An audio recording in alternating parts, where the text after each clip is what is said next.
नमस्कार मैत्रिणींनो, तर आज आपण बनवणार आहोत चणा डाळची झणझणीत आणि चमचमीत अशी भाजी बनवणार आहोत।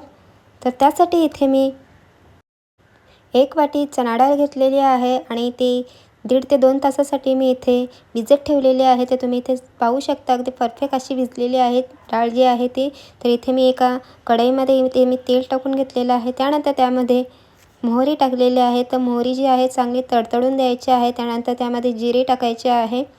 जिरे आणि हिंगाची आपण फोडणी देऊन घेणार आहोत। तर अगदी कार्यक्रम कुठे काही असलं तर आपण ही भाजी तर नेहमीच खातो। चणा डाळ किंवा वाटाणे जे असतील ते तर भाजी आपण नेहमीच खातो, पण घरामध्ये सुद्धा आपण अशी भाजी नक्कीच बनवू शकतो, अगदी चमचमीत आणि झणझणीत अशी। तर इथे मी जिरेसुद्धा चांगले तडतडून दिलेलं आहे। त्यानंतर त्यामध्ये हिरवी मिरची उभी कापून घेतलेली आहे। त्यानंतर लसणाच्या 4 ते 5 पाकळ्या ज्या आहेत त्या चांगल्या अशा ठेचून घेतलेल्या आहेत। तर लसूण चांगला खमंग असा खरपूस भाजून घ्यायचा आहे, फ्राय करून घ्यायचा आहे तेलामध्ये। त्यानंतर त्यामध्ये उभा चिरलेला कांदा टाकून घेतलेला आहे आणि चांगलं असं तेलामध्ये फ्राय करून घ्यायचा आहे कांदासुद्धा। त्यानंतर इथे कढीपत्त्याचे 4 ते 5 पानं घेतलेले आहेत। इथे कांदा जो आहे तो शिजत आला की लगेचच आपण त्यामध्ये टोमॅटो टाकून घेणार आहोत। तर टोमॅटोसुद्धा तेलामध्ये चांगला असा परतवून घ्यायचा आहे। तर इथे टोमॅटोसुद्धा चांगला असा शिजलेला आहे। तर त्यामध्ये आपण आता मसाले टाकून घेणार आहोत। तर सर्वात प्रथम मी इथे मीठ टाकून घेतलेलं आहे, चवीनुसार मीठ टाकायचं आहे। त्यानंतर इथे हळद टाकायची आहे, घरगुती मसाला घेतलेला आहे। त्यानंतर काश्मीरी लाल मिरची पावडर, धने जिरे पावडर आणि गरम मसाला टाकून मसाले जे आहेत ते चांगले असे तेलामध्ये परतवून घ्यायचे आहेत।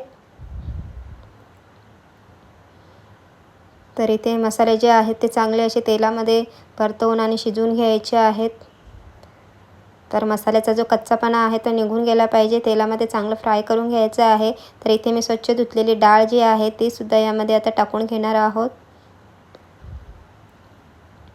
त्यानंतर डाळ जी आहे चांगली अशी मसाल्यांमध्ये मिक्स करून घ्यायची आहे। तर तुम्हाला हवं असेल तर तुम्ही यामध्ये दूधी टाकू शकता। दूधीसुद्धा चणा डाळमध्ये खूपच छान लागतो, किंवा दोडक्याचे सुद्धा छोटे छोटे असे तुकडे करून यामध्ये टाकू शकतात। तर इथे मी कढईवर पाणी ठेवून दिलेलं होतं झाकणावर। तर पाणी आता गरम झालेलं होतं, ते मी आता भाजीमध्ये टाकून दिलेलं आहे। त्यानंतर पुन्हा एकदा आपण झाकण ठेवून त्यावर पाणी ठेवून देणार आहोत, जेणेकरून भाजी जी आहे ती लवकर अशी शिजली जाते।